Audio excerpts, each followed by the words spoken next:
equals does your device need fixing? We offer a free diagnosis. We pick up and deliver right to your door, no calls or travel needed. We send you a quote before repairing, and only go ahead if you approve it. Easy, transparent, and professional. Link in description. To maintain your Dyson DC33C, start by unplugging the vacuum. Use a screwdriver to remove the screws on the main body.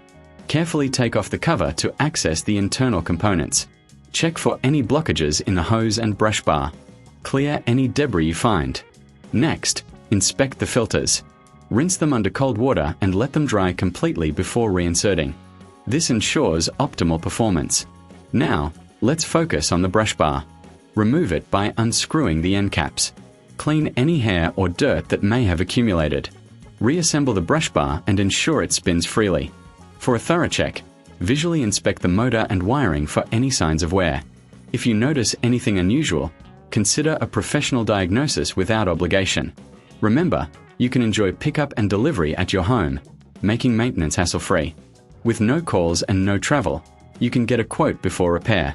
Keeping your Dyson in top shape will extend its life and improve its performance. Does your device need fixing? We offer a free diagnosis. We pick up and deliver right to your door, no calls or travel needed. We send you a quote before repairing, and only go ahead if you approve it. Easy, transparent, and professional. Link in description.